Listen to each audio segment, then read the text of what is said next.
Hello guys, welcome to Net Chemistry, and in this class I am going to discuss one very important question that has asked in CSIR Net June 2019. This question is from mass spectroscopy. So in this question they have asked you the compound that will show base peak at m by g 120 in its E1 mass spectrum is. Okay, so those students who don't know about mass spectroscopy at all, then just watch the video here, but I will give a complete video on mass spectroscopy. Okay, here we will just focus how to solve this particular question. Okay, so let me change the color to show you something. So if you can see, then you can see here all the four molecules. These three are carboxylic acid and this one is an ester. Okay, and there are substituent attached to each molecules. So they have asked us to which of these molecules will show the base peak at m by g value of 120.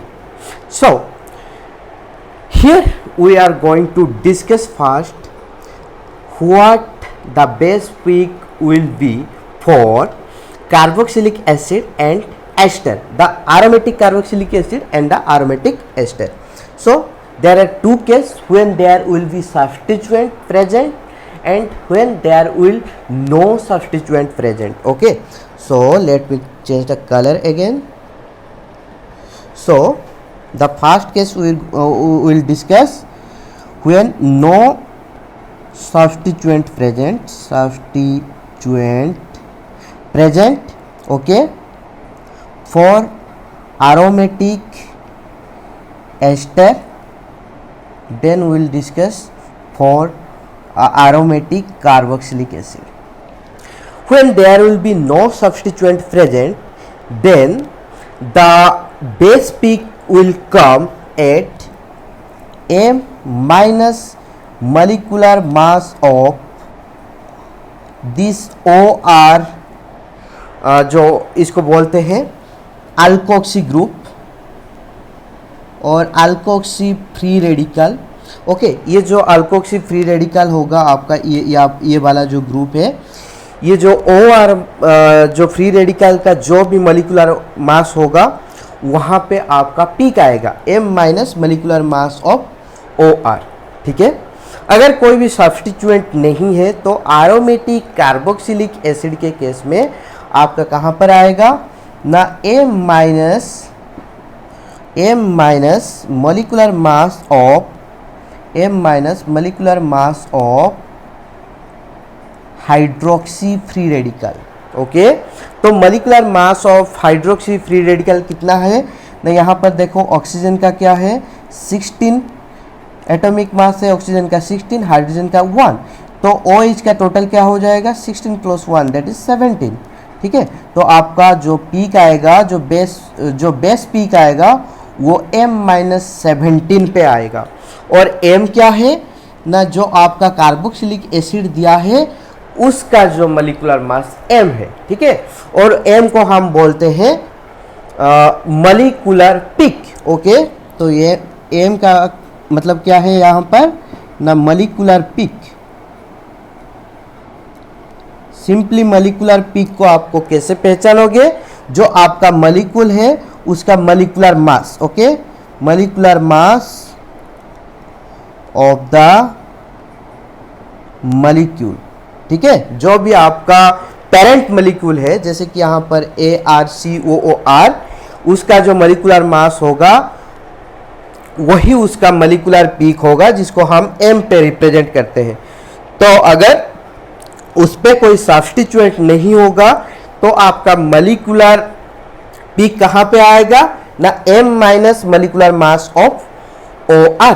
Okay, जैसे कि मैं आपको बोलूं कि अगर आपको ये वाला ईस्टर दिया रहा है C double bond O OCH3, ठीक है, तो इस वाला जो एस्टर है इसका जो आपका ये तो आपका एम है, इसका मॉलिक्यूलर मास आप कैलकुलेट कर लो, जो भी होगा उसी पे आएगा इसका जो मॉलिक्यूलर पीक, उसको हम एम पे रिप्रेजेंट करते हैं।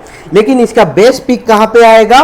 बेस पीक में क्या होगा ना, ये वाला लीव कर जाएगा, ठीक है, OCH3 फ्री रेडिकल निकल जाएगा, अल्कोक्सी फ्री रेडिकल जिसको हम बोलते हैं, यहाँ पर मिथोक्सी फ्री रेडिकल है, वो निकल जाएगा। तो इसका बेस पीक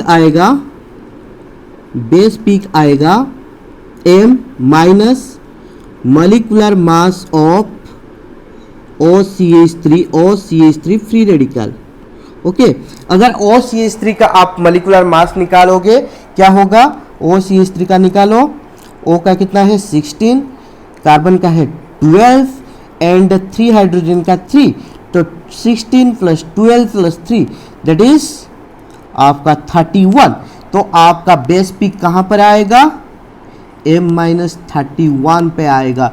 इसको आप नोट कर लो, ठीक है। अगर आपने नोट नहीं किया है तो इसको स्क्रीनशॉट लगा लो, फिर बाद में इसको नोट कर लेना, ठीक है। तो यहाँ पर पहला बात आई, अगर आपका सब्स्टिट्यूएंट कुछ भी प्रेजेंट नहीं है, आप जो भी एरोमेटिक एस्टर लिया है या फिर एरोमेटिक कार्बोक्सिलिक एसिड दिया है, अगर उस पर सब्स्टिट्यूएंट प्रेजेंट नहीं है तो आपका बेस पीक कहाँ पे आएगा? बेस पीक आएगा m minus molecular mass of OR free radical for ester for carboxylic acid, m minus molecular mass of OH free radical, that is M-17 पे आपका पीक आएगा। यह है इंपॉर्टेंट चीज। फिर सेकेंड चीज आपका, जब सब्स्टिट्यूएंट प्रेजेंट है, ठीक है, इफ सब्स्टिट्यूएंट इज प्रेजेंट, अगर सब्स्टिट्यूएंट प्रेजेंट है तो क्या होता है हम अभी देखेंगे।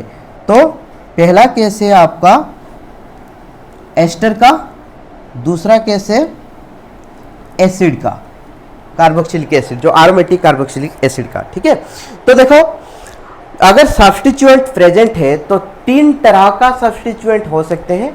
एक तो जो कि अर्थ पोजीशन पे लगा होगा, दूसरा जो आपका पारा पोजीशन पे लगा होगा, तीसरा जो कि आपका मेटा पोजीशन पे लगा होगा, ठीक है। लेट से ये आपका है एस्टर, तो ये आपका अर्थो है, ये आपका मेटा है, ये आपका पारा है, ठीक है। अगर मेटा और पारा पोजीशन पे आपका सब्स्टिट्यूएंट लगा हुआ है तो वहां पर आपका कोई भी पीक में चेंजेस नहीं होगा, ठीक है।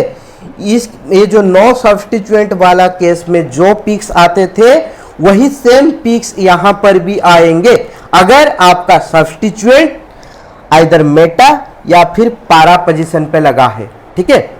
तो कोई चेंजेस नहीं होगा। चेंजेस कहां पर होगा? जब आपका जो ग्रुप और सब्स्टिट्यूएंट अर्थो पोजीशन पे लगा हुआ है, ठीक है। तो यहां पर मैं लिखता हूं मेटा और पारा पोजीशन में जो सब्स्टिट्यूएंट होगा, there will be no change in the base peak. Base peak में कोई भी चेंजेस नहीं होंगे, ठीक है। लेकिन अगर ऑर्थो पोजीशन पे लगा होगा तो फिर चेंजेस होंगे, ठीक है। तो इसको हम बॉक्स करते हैं, तो यहां पर मैं लिखता हूं चेंजेस विल ऑकर। तो यहां पर चेंज होगा, क्या चेंज होगा उसको हम देखते हैं, ठीक है। तो ऑर्थो पोजीशन पे जो सब्स्टिट्यूएंट लगा होगा उस पे हाइड्रोजन एटम प्रेजेंट होना चाहिए, ठीक है। इसको मैं लिखता हूं कि it must contain hydrogen atom. अगर ऑर्थो पोजीशन पे आपका जो सब्स्टिट्यूएंट है अगर उसमें कोई हाइड्रोजन लगा नहीं है तो there will be no changes. अगर उसमें हाइड्रोजन एटम है तभी जाकर चेंजेस होगा आपका बेस पीक्स में, ठीक है। तो देख लो यहां पर क्या होगा।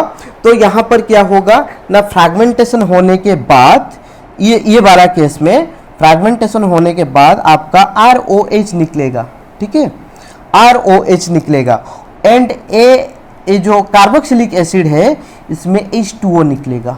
ठीक है, तो यहां पर आप समझ सकते हो कि आपका जो बेस पीक है वो क्या आएगा ना, M minus molecular mass of ROH। ठीक है, एंड कार्बोक्सिलिक एसिड में क्या आएगा ना, M माइनस 18 क्या है ना, मॉलिक्यूलर मास ऑफ वाटर। ठीक है, ये समझ में आया आपको? तो इतना चीज आपको याद रखना है, थोड़ा सिंपल है। तो फिर यहां पर लेट से मैंने आपको ये वाला एग्जाम्पल दे रखा है, यहां पर OCH3 है, यहां पर आपका कोई भी ग्रुप लगा हुआ हो। ठीक है, तो यहां पर आपका जो निकलेगा, यहां पर क्या निकलेगा ना, CH3OH निकलेगा। ध्यान से देखो, ये वाला H के साथ ये OCH3 निकल जाएगा, तो क्या हो जाएगा, CH3OH निकल जाएगा। CHOH निकलने के बाद जो हमारा जो भी मॉलिक्यूल रह जाता है, ठीक है, जो भी मॉलिक्यूल रहता है तो उसका जो पीक आएगा M-32 पे आएगा। M-32 क्यों? क्योंकि ये वाला मॉलिक्यूल का मॉलिक्यूलर मास है M, तो इसका पीक M पे, मॉलिक्यूलर मास M है तो इसका पीक M पे आया था। ठीक है, लेकिन ये जो मॉलिक्यूल है इसमें क्या है ना, CH3OH निकल गया है, तो इसका जो मॉलिक्यूलर मास क्या आएगा ना, इससे 32 माइनस कर लो तो M-32 इसका मॉलिक्यूलर मास है, तो इसका जो पीक है वो कहां पे आएगा, M-32 पे आएगा। तो ये वाला एस्टर का जो बेस पीक है वो आपका M-32 पे आएगा। ठीक है, तो अगर आपको कोई भी एस्टर दिया रहा है, ठीक है, सिंपल चीज देख लो, अगर आपको कोई भी एस्टर दिया रहा है और उसका जो ऑर्थो सब्स्टिट्यूएंट है उसमें हाइड्रोजन लगा है, ठीक है, और आपका जो बेस पीक दिया रहा है M minus molecular mass of ROH पे, ठीक है, आप लगा लो, खुद लगा लो, ठीक है, आप खुद लगा लो। जो आपका यहाँ पर हमने COH लिया है, लेकिन जनरल केस में उसको हम R लेते हैं, तो ये जो ROH का मॉलिक्यूलर मास आप कैलकुलेट करो, फिर आपका जो मेन मॉलिक्यूल है उसका मॉलिक्यूलर मास से उसको सब्सट्रैक्ट कर लो। अगर उस वाले पोजीशन पे आपका बेस पीक दिया रहा है तो आपका मॉलिक्यूल वो वाला एस्टर हुआ होगा जरूर, 100%। ठीक है, तो यहां पर जो हमारा क्वेश्चन था, यहां पर है कि हमारा 120 पे आता था। ठीक है, अगर आप तो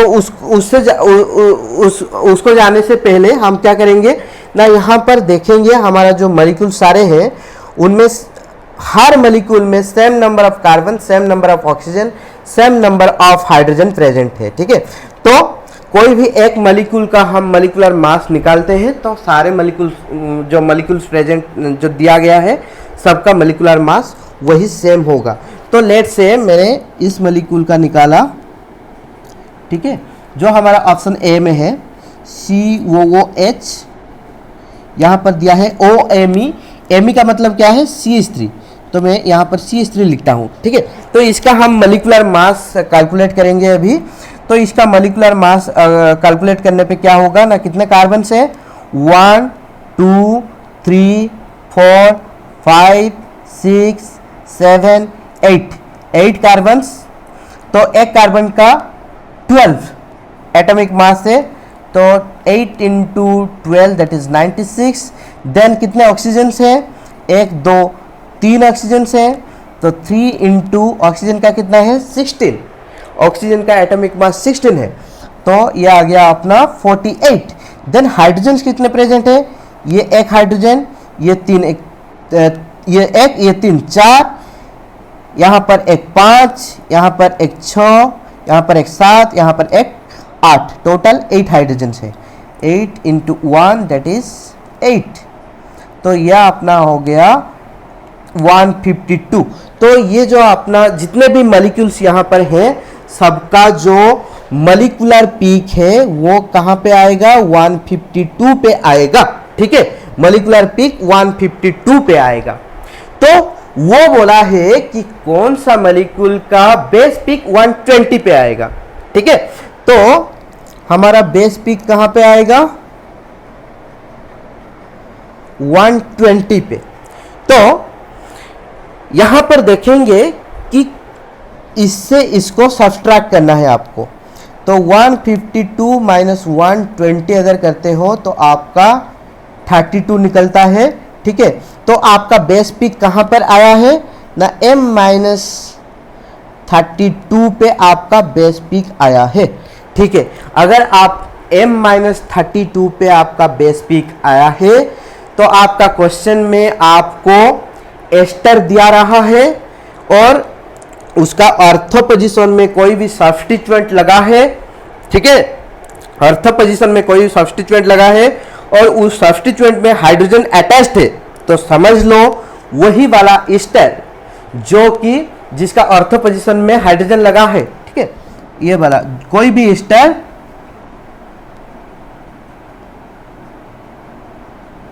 ठीक है जिसका OCH3 प्रेजेंट है एस्टर में, आपका R जो है CH3 है। ठीक है, और आपका जो ऑर्थो पोजीशन में कोई सब्स्टिट्यूएंट है उसके साथ हाइड्रोजन लगा हुआ है। ठीक है, और आपका पीक आता है m-32 पे, तो कंफर्म ये वाला मॉलिक्यूल है आपका। ठीक है, समझ में आया, बहुत सिंपल था। तो यहाँ पर अगर आप देखोगे तो देख लो, पहले अगर आप रूल के हिसाब से जाओगे तो क्या होगा, ये वाला पारा पोजीशन पे है। ठीक है, और ये वाला मेटा पोजीशन पे है सब्स्टिट्यूएंट, तो ये दोनों पीक्स तक कभी भी m-32 पे नहीं आएंगे। ठीक है, m-32 पे आने का चांसेस कहाँ पर है, यहाँ पर ऑर्थो पे ये है और यहाँ पर ये भी ऑर्थो पे है।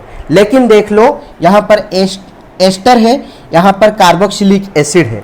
ठीक है, तो एस्टर के केस में ऑर्थो सब्स्टिट्यूएंट में अगर हाइड्रोजन प्रेजेंट रहता है तो चांसेस है m-32 पे आने का, अगर आपके पास मिथाइल लगा हुआ है तो यहाँ पर R के जगह।